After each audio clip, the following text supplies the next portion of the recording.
All right. Welcome back, everybody. How you doing? This is another edition of our Meaningful Monday live stream. And my name is Drew Harrell. For those of you who don't know me, welcome to the show.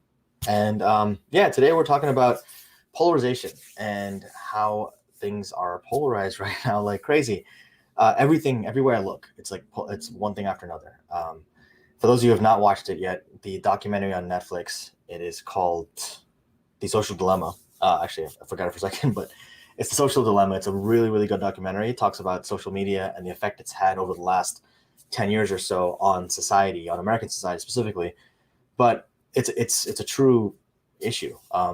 Basically, for those of you who don't know what happened, Instagram and Facebook and Twitter changed their algorithms a couple years ago from the timeline model, which is what they used to be. So you used to see things when they first were created. You see them in order of the timeline when thing was posted, right? So like you see the most recent stuff first, and then you have a top rated, which is what things that people like more often. Well, they changed that. They changed things to be things that you like more often. So it could be a post that's 5 days old, but if it happens to align with the kind of things that you normally like, you'll see more of those things. What did that do? That created these echo chambers that we all live in now, which reinforces our beliefs. Whether those beliefs are completely wrong or factual, it reinforces them. So we live in these little bubbles, right? Each one of us lives in a little bubble where we think that everyone in our networks thinks exactly the same way we do. So we think that we're right no matter what we believe, whether you think the world is flat, or whether you think that COVID is a hoax, or whether you think that the sky is falling at all times. You believe that's a truth because that is your truth, because everyone in your network, or at least things you see, tend to reinforce that belief, no matter if it's wrong or not. That's the definition of an echo chamber, right? That's what happens. And now it becomes this us versus them game. And that's the definition of polarization, right? It's binary. It's either it's true or it's false. It's either you're with us or you're against us. Either you're a libtard leftist or you are a Trumplican Republican person. And there's nothing in between, right? When in reality, everything is in between, right? Yes, there are these fringe groups that exist on the extreme sides of things, but what's happening is that you're forgetting that we have a lot more in common. I just hit my microphone for no reason. You're forgetting that we have these things in common. We have a lot more in common than we do differentiating us, right? Yes, we are each individuals. We are different. However, we have a lot more uniting us, right? Whether you talk about things that look at us as Americans, or things that look at us as human beings, as people who have hopes and dreams and beliefs and things we aspire to, or whether you look at us as just people who want to live our lives, right? We have a lot more uniting us than we do dividing us. But whether it's the social media, whether it's the liberal media, whether it's the leftist media, the rightist media, whatever you want to call it, any kind of media, any kind of people who are focused more on ratings than on actual dissemination of information, those people want the ratings, right? They want to see the fights, they want to see the clashes, and they will draw attention to those clashes, whatever they think will give them the most ratings, whatever they think is going to draw your attention more often. And that goes back to the social dilemma again, because in that, it's a mix of a documentary and a dramatization, right? Illustrating exactly the issues that you talk about with your friends and your family, and how those can kind of change and radicalize people. But in reality, this is what terrorists do, right? They indoctrinate people. They make it into a us versus them game. Because if you live in the reasonable, if you live in the world where things are really shades of gray, you're not going to feel obligated to fight against everything else. You're not going to be like, oh, they're wrong, I'm right. You're not going to be curious about everything else, right? You're going to be focusing on one point of view and only that point of view. And anyone that shares that point of view is right. Anyone that disagrees is wrong. Hey, Pammy, welcome back to the show. Thanks for joining again. So I want to talk about this because it's especially relevant in today's world, right? With the last 4 years being what they were, it doesn't matter if you're Republican or Democrat or what, but I think we can all agree that there's been a lot of disagreements over the last 4 years over what are really facts and what are not, right? And unfortunately, that's caused a rift in the country. Now everyone's talking about healing, everyone's talking about coming back together.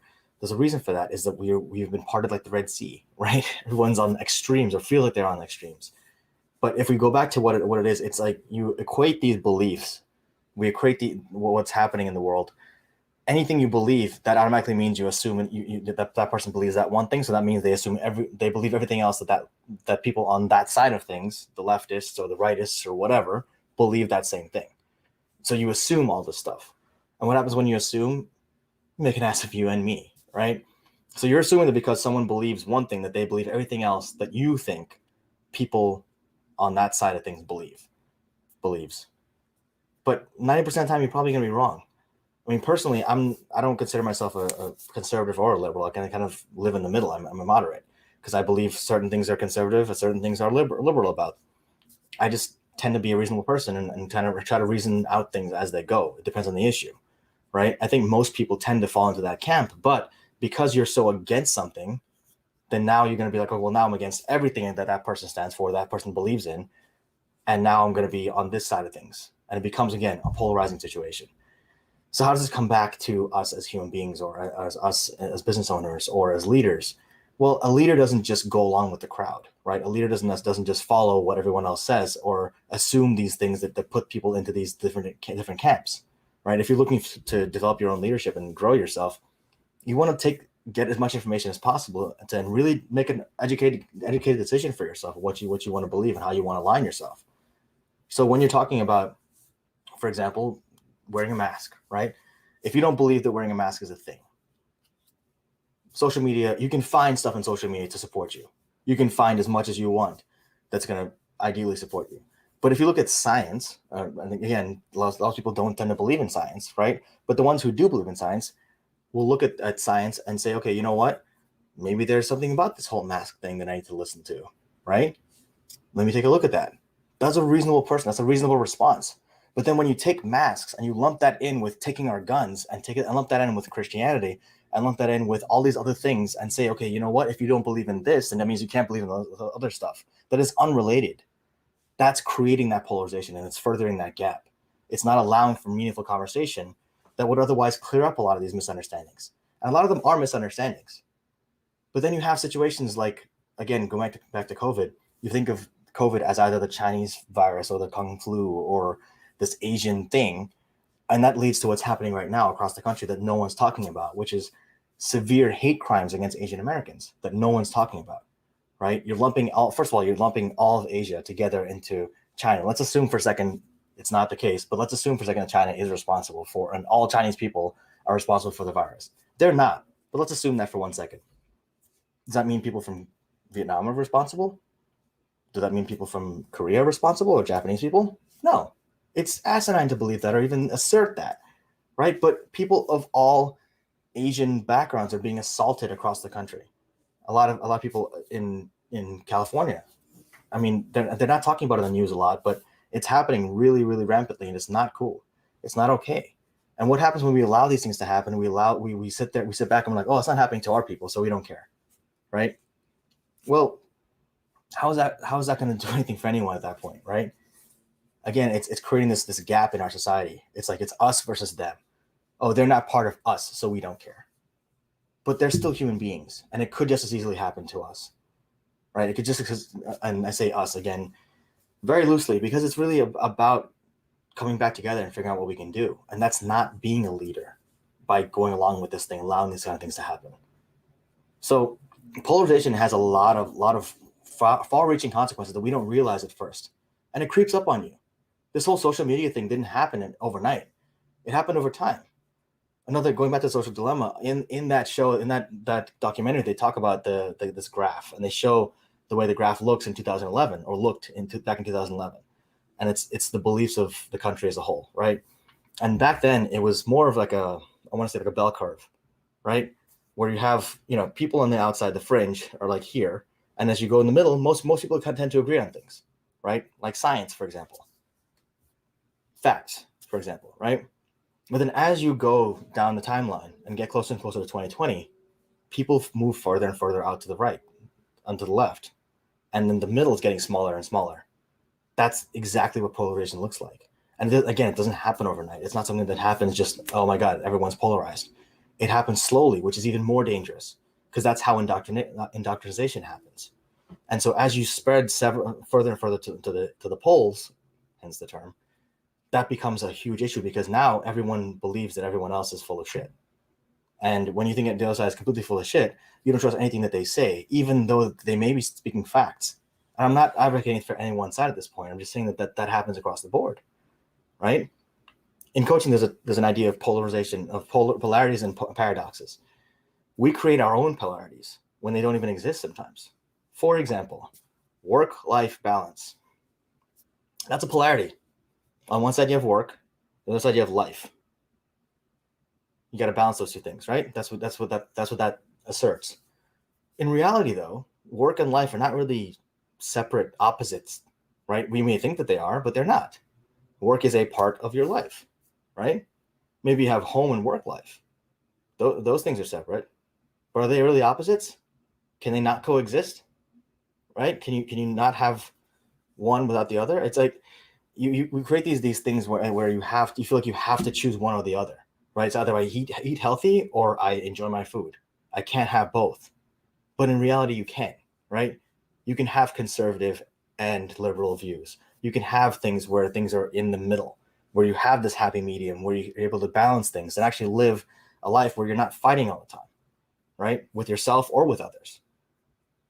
Polarization doesn't allow for that, right? Creating these things that are not really opposites and making them seem like they're opposites is a really dangerous proposition, because the slippery slope logic, now you're going to create these things where everything's opposites, right? There's no in between at all.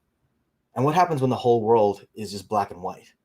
There's no color. There's no shade. There's not even shades of gray, right? How interesting is that world going to be, first of all? It's not going to be very interesting.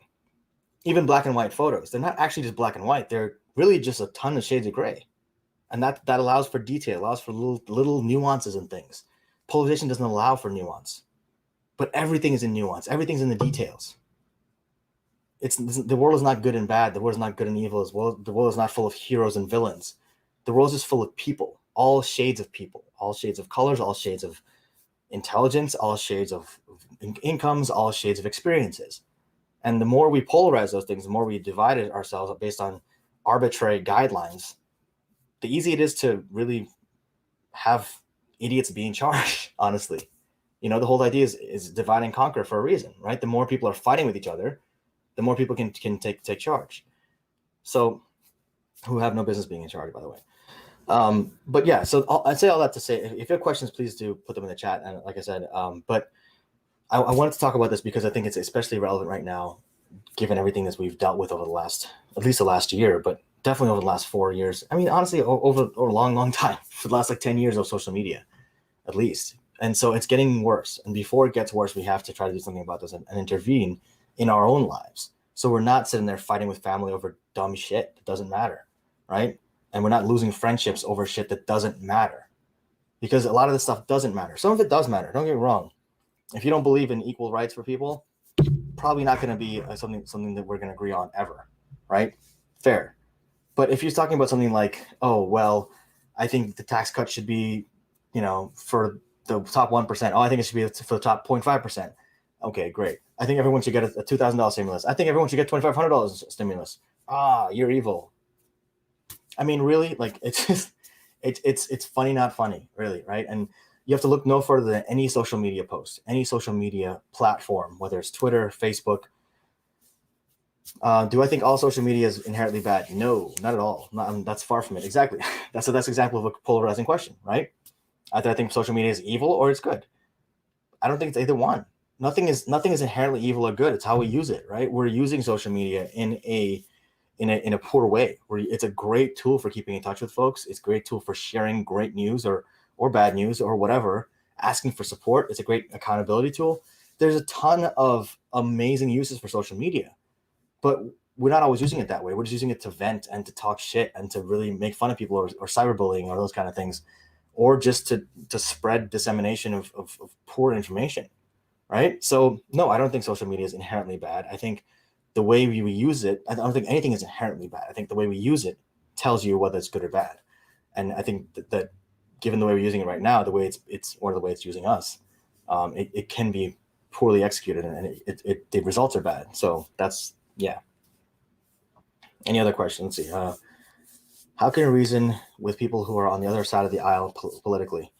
Good question. That's on a case-by-case basis. So um, it depends. I say it depends. It depends on how far on the other side of the aisle they are. And by that, I mean, it depends on how extreme their views are on the other side.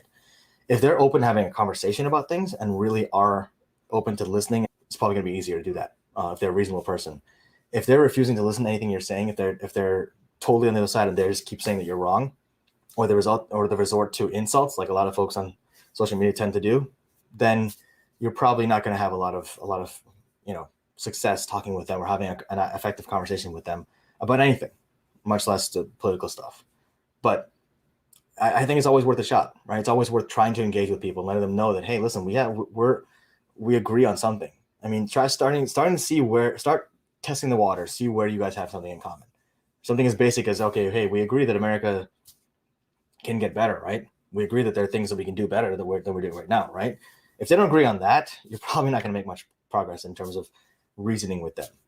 But see where you can draw those lines, if you have to draw lines at all. How can we get out of our own echo chambers and get more educated? Great question. I mean, there's a couple answers that are not fun. One would be actually listen to their side and hear what they're saying. That's not exactly a fun one to do. I try not to do it too much because it gets annoying. It gets me actually upset sometimes when people are creating these polarizing ideas, but that's one way to do it. That's one of the tough ways to do it. But just educate yourself in general. Just read as much as you can online about stuff. I mean, see what they're saying, what the other side is saying, whether it makes sense or not, right? Because again, it may just, what you're thinking about for yourself may just make sense to you and the people in your echo chamber, and you may just not have been exposed to another idea from somewhere else. This is often the issues with religious extremism, right? You have people who are indoctrinated from a young age in these religious beliefs or these spiritual beliefs, and that's all they've ever known. So that's all they're comfortable with. So anything that doesn't fit into that paradigm, they reject it automatically, right? But then when you expose them to this, like, oh, actually, you know what, that actually makes kind of makes sense, and it doesn't fit into what I've been brought up to believe, but that fits with my experiences. It fits with my life, with how I live my life or how I want to live my life, right? Or the values that I actually want to expose. That those things align. Now I kind of want to explore that more, and then they learn more about things. I mean, there's freedom to believe whatever you want to believe, right? As long as you're not imposing that belief on someone else.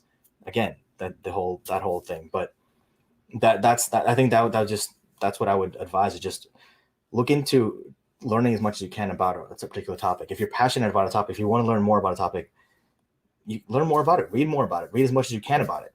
I mean, worst case, your beliefs are might not be confirmed, but if your beliefs are really truly valid, they'll be confirmed and validated, right? So why be afraid of learning more about the other side? How do we know what sources are legit? This is tough one. This is a tough one, honestly. I would typically say that polarized sources are not legit. And what I mean by that are things that say the other side is completely wrong or stupid. If they resort to insults, then they're probably not right in general. They're probably not going to be a legit source. Even if they are saying the right thing, if that person is like insulting someone, even if they're based on facts, what their argument is based on facts, if they're insulting someone, I would pretty much discount their opinion right away.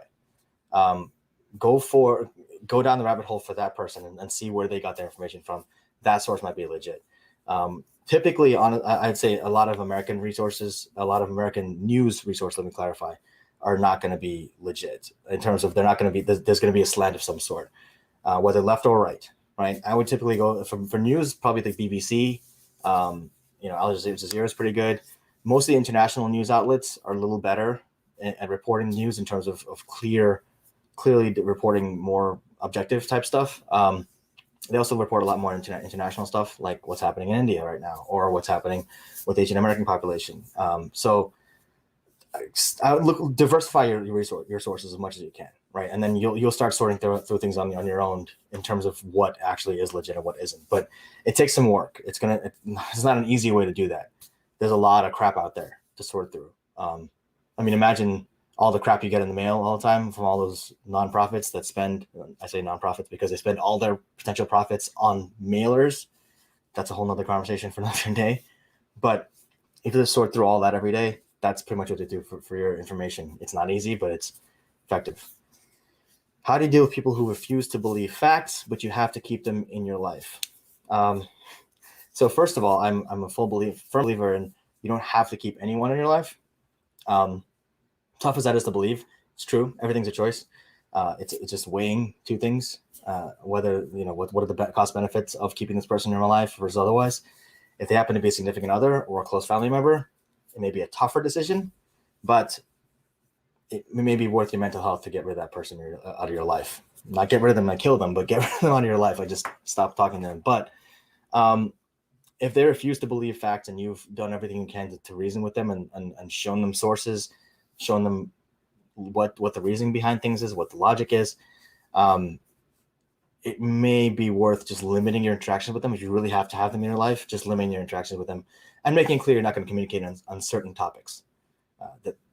That just may be the best way to maintain your mental health, because it's not going to be good for you mentally over time to keep interacting with those folks. They're just not going to be good for you. They're going to stress you out. They're going to cause you to get really upset and really annoyed, and you're going to dread dealing with them. And you're going to start to resent them and resent yourself for having to deal with them. So it's just not worth it long term. But start limiting your interactions with them. What do I think caused the stark polarization we have in the U.S.? I don't think there's only one thing, honestly. I don't think there was not one inciting thing that caused the polarization we have. I think over time it was just something that formed, right? I mean, there's a couple different contributing factors that I can name off the top of my head. One, again, just social media. I mean, social media wanting to get more engagement, right? Social media didn't try to polarize just to polarize. Again, it's not good and evil. It's really just selfish and unselfish. They had selfish motives. They wanted to maximize engagement on a platform. How to get more engagement? Show people more of what they want. That also, same thing with TV news or any one of those news outlets. They want more ratings, right? More ratings equals more money. More money, just again, greed, right? So they get more money by increasing engagement, increasing watch time, increasing people just turning on their app, flipping through their articles and checking things out, or watching the news, or staying on the platform. That's all done by giving people what they think that they want, and that's by reinforcing these beliefs that they have. So that's one way of polarizing it. The other is you just have really bad, frankly, just really bad leaders in political positions who are not willing to, again, tell people what they need to hear, as opposed to what they want to hear. People want to hear that America is the best country in the world. There's nothing that we can do to improve ourselves. They want to hear that no country in the world is better than us. When in reality, there's no such thing as the best of anything. I mean, you have to look at certain things with metrics, right? Yes, we're the best at certain things, but the things that we suck at horribly, education being one of them, unfortunately, right? Debt being another. I mean, there's so many things we can do to improve this country, but that's one of the things that people point at. And it's like, okay, you know what? A real patriot would look at that and be like, I want to improve this country. So let me point out things that are wrong with it and try to figure out ways you can improve it, right? Anyone who tells you you're amazing at all times, no matter what you do, doesn't have your best interest at heart. They want to tell you what you want to hear. They want you to be happy in the short term, but not really work on yourself. Question anyone who tells you who tells you what you want to hear all the time, right? The things you want to hear and the things you need to hear. What you need to hear is going to help you grow. What you want to hear is going to make you smile in the moment. That's great once in a while, but we all need to smile sometimes, but we also need to hear that tough feedback sometimes. So that's exactly what happened. I mean, we became a culture of just reinforcing over and over again. Everything's okay. Everything's great. You're doing an amazing job, even though you suck at what you're doing. I mean, this culture of like giving everyone a trophy just for showing up. I'm sorry, that's not okay. And I'm a coach saying that, right? I mean, I'm all about reinforcing people and helping people understand that, yes, maybe what you did wasn't necessarily wrong. You did the best you could in the time. It doesn't mean you deserve a trophy for that, right? If there's winners and there's losers in games like that, right? And there's things that you can do well, things you can do better. There's always room to improve. So having this culture of not giving effective feedback, not giving growth-oriented feedback, and not having a growth mindset, that's a big contributor, honestly. Have I had to deal with a client or family member who had opposing views from you? How did I handle it? Yes, all the time, actually. I limit my interactions with those folks, to be honest with you. I have had to fire clients in the past, and I try to do it nicely. It's not like I'm like, go screw yourself. It's just like, hey, listen, I don't think it's going to be effective for us to work together anymore, and I can refer them to someone else who either might share their views or might be more tolerant of their views. I consider myself pretty tolerant. I may not be to some people. I am kind of an asshole sometimes, but I try to be tolerant whenever possible. It's harder to be tolerant with family members, I'll be honest, because for me at least, I tend to be a little more vocal with family members than with close friends than I do with clients or people I interact with on a less often basis. But I think it's really just a matter of, again, limiting interactions, determining for yourself, and everyone has a different line, right? Everyone has a different tolerance for those kind of things.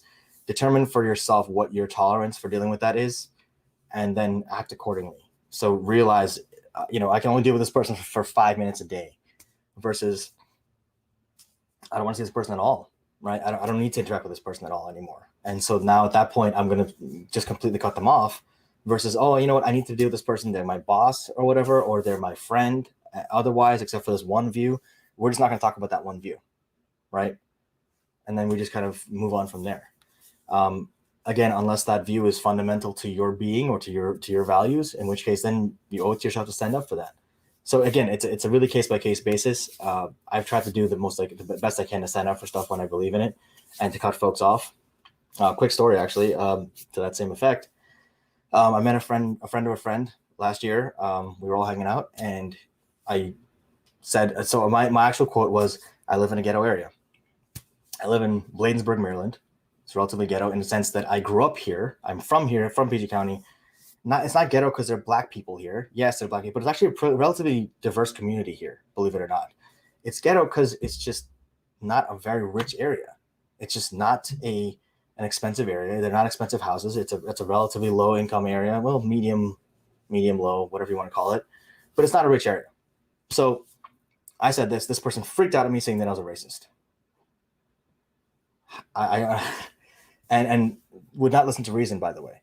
I tried to talk it out and explain to her the situation, why it's not a racist thing to say just because it's the word by itself is not racist without any context. It's not like other words that are racist, no matter what context you use them in. But she would not see reason. That was pretty much it. We got up. I and a couple of my other friends got up and walked away. And I've not spoken to that person since, and nor do I have a plan to speak with that person ever again. That's typically how I would handle it. I'm not going to start a fight with that person. It wasn't like I yelled at that person, and I don't plan to yell. I don't think it's worth it to yell at that person, and I'm not mad at that person. They just have no understanding and refuse to understand anything. I'm not mad at her. I don't hold any grudges against her. I just don't want to deal with that person or people like that who are just negative and judgmental and refuse to listen to any other point of view but their own. So that's how I deal with those situations. One more question. I think we're about to cut off because it's about 30 minutes, almost at 30 minutes already. But any more questions? We have time for one more, I think. Okay, no questions. Cool. Just in time. All right. Well, thank you guys so much for listening to this rant today, which is what it turned into. I apologize. It's meant to be a conversation about, polarization and the dangers of that in our society right now and how we can try to move forward and have these conversations, facilitate conversations whenever possible. Right? Start with what you have in common and go from there. But the other part of the things, which again is related to polarization, is if you see something happening, if you see any kind of violence or injustice happening, say something. Don't just take out your phone and record it. I mean, that might be helpful in some situations if someone else is doing something, but don't be a victim of the bystander effect. Don't just sit by and watch and hope someone else jumps in.